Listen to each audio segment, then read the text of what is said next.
Hello, everybody, and welcome to a new episode of Historia Politica Pública. This is part of the series about civil disobedience.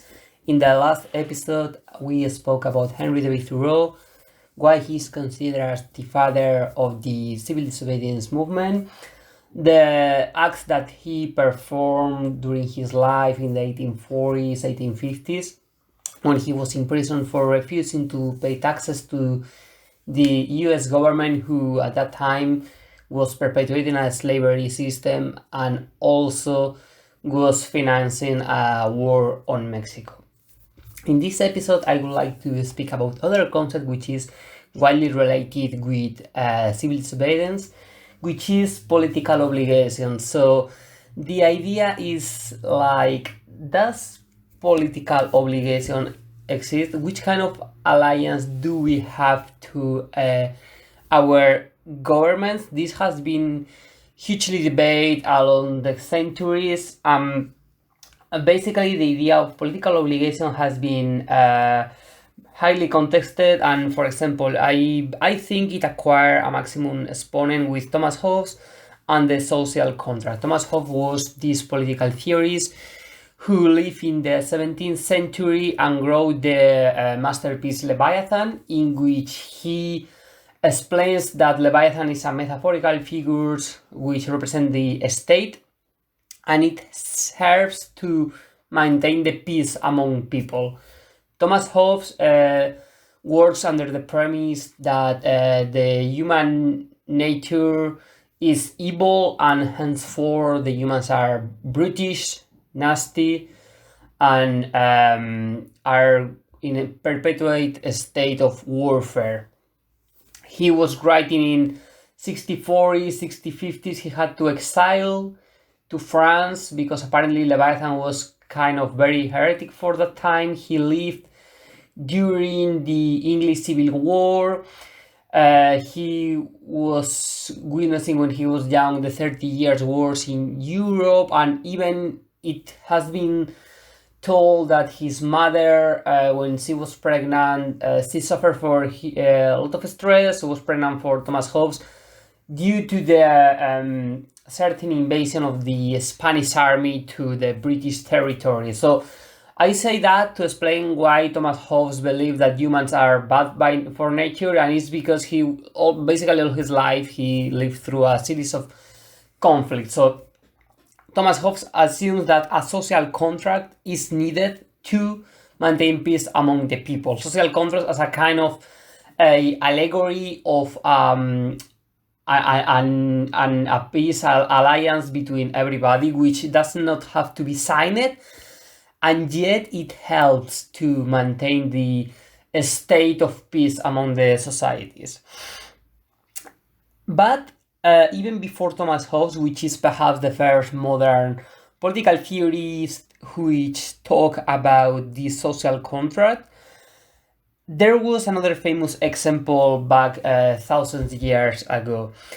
In the famous Plato's Crito, the text is explain how Socrates in the ancient Greek refused to escape from Athens, even though he was condemned to death for apparently poison the minds of the students. Everybody knows Socrates, how he was one of the first philosophers in the ancient Greece, why he was asking questions and trying to look for answers, to asking more questions. This is very well exemplified in Plato's Republic, in which Socrates is portrayed in different reunions with people and trying to reach the truth through a great number of questions. So Socrates was sentenced to death.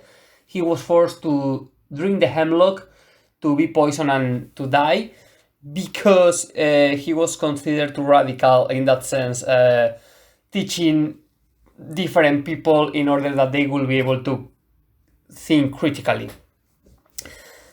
So if Socrates did not choose to live, it is because he believed that had a political obligation with the ancient Greek in Athens, right? So for him, the fact that to have lived and enjoy the benefits of the cities were enough to face anything proclaimed by the law.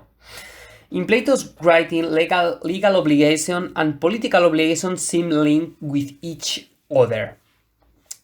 That is, legal obligation because you were attached to a place, you need to complete the law even though these laws were unfair and unjust. So, Socrates was condemned to death. He refused to perform an act of civil disobedience and died. This idea that legal obligation and political obligation is shared by many authors and also is contested by many others. There is an author called John Simons who remarks that political obligation is related with the obligation to obey some legitimate political authority.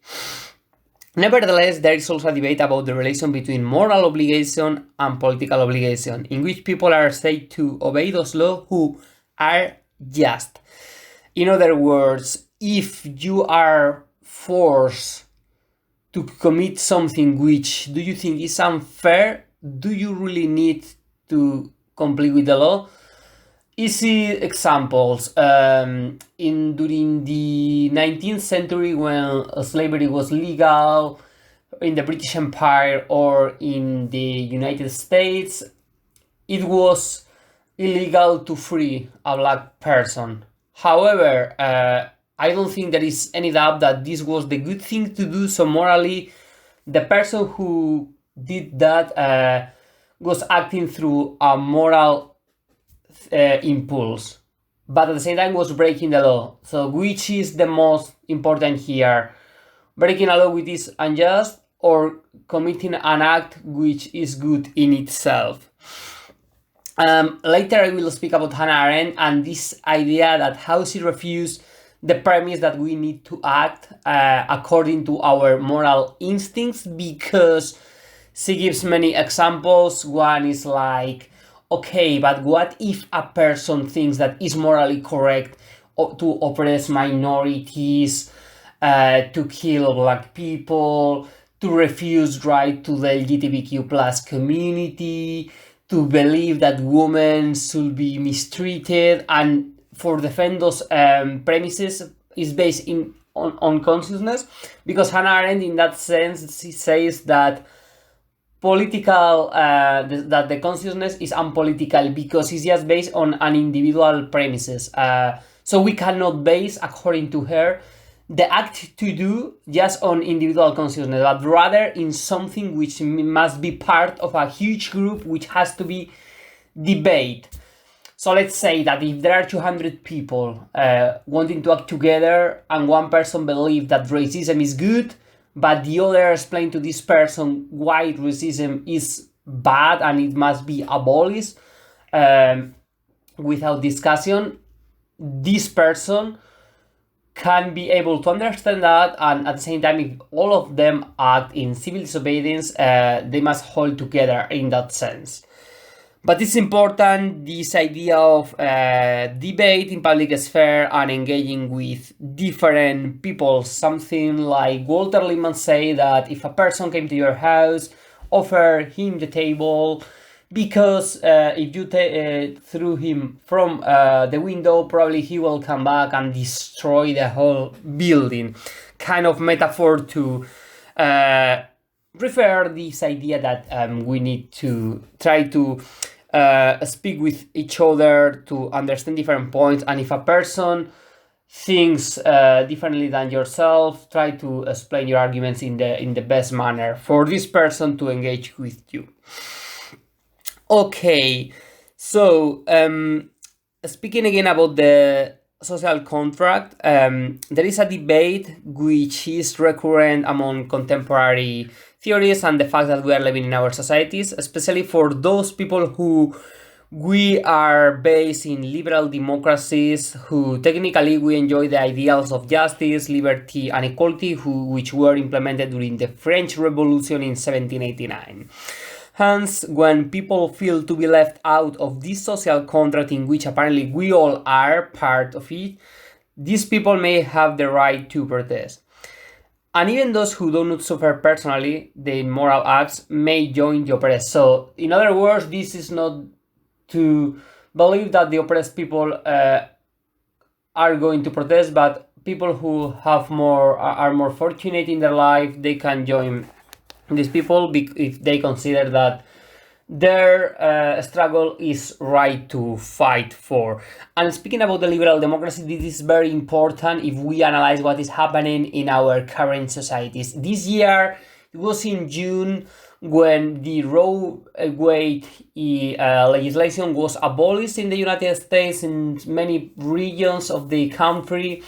How this was a legislation which was implemented in 1973 and made the abortion legal. What happened that this year this has been abolished. So if the liberal democracies are going backwards, this is a huge problem, because the liberal democracies, which face a great crisis at the beginning of the 20th century, especially after the First World War, because liberal democracy seems the kind of a model which will have not competition, but after the First World War, the liberalism, how was called the liberal democracy, the actual liberal democracy, was defeated because the First World War basically was a battle between superpowers which wanted more colonies, which were expanding across the world, such as Germany, France, England.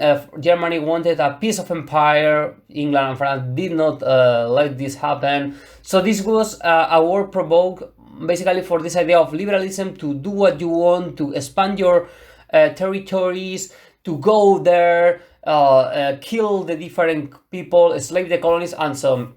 So then you have the crisis in which there are two currents which become prominent, which you have fascism on the one hand and communism on the other.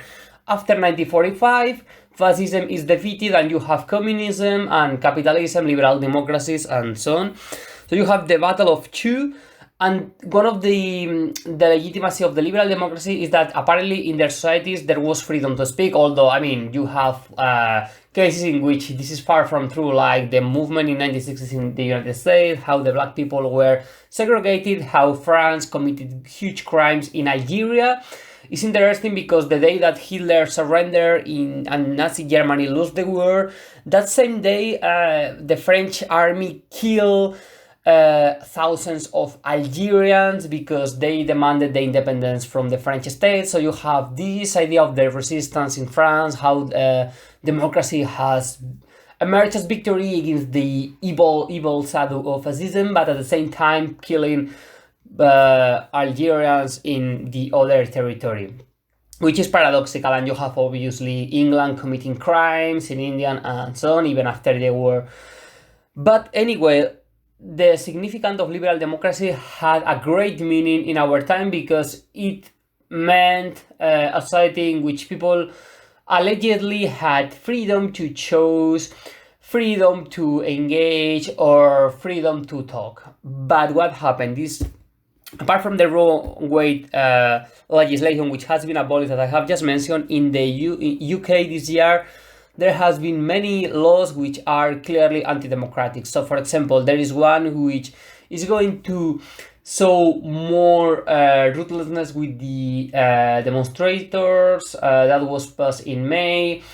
People can face even 10 years of prison for protests, even though it is in a non-violent manner. Also, there is a legislation to send refugees back to their countries without a process. There is also this legislation which was created to abolish that freedom of speech. So it's interesting because now I am watching Years and Years, and precisely Years and Years, which was released in 2019 and speak about a dystopian future starting from 2019, and now the first episode, I think they have reached 2027. They have guessed correctly the abolition of Roe and Wade in the United States, which is absolutely incredible. Also, the states are becoming more authoritarian, and also relating with that, V for Vendetta is a movie in which they speak about a fascist society in the United Kingdom, in which all the freedom which had been attained after decades of struggle had been abolished. You have a more dictatorial state which controls everything. You have the careful permanent and many other measures which are part of an authoritarian system. And the important thing of Before Vendetta by Alan Moore and years and years, I think that you can also relate this with The Handmaid's Tale. This idea of how an authoritarian government doesn't come from the night to the next morning, but through a process of, in a subtle manner, to start to cut some liberties. People do not realize that until it's too late. And this is, I think, one of the message of our current societies and what is happening on those fiction. How in Handmaid's Tale they say they use the metaphor of the hot bath, in which if you go to take a bath in a boiling water, straight away you will go out and you will think that something is bad, something will be painful for your skin. However, if you go to the bath, the water is warm, and hour by hour it is increasing just by 1 degree. Will be one moment in which you will die, but you won't realize, because the sensation is so subtle, is apparently so invisible, that until it's too late you don't realize that. So now I will finish this episode, and in the next one I will keep talking about some of the sentences of Henry David Thoreau and other examples of this political obligation.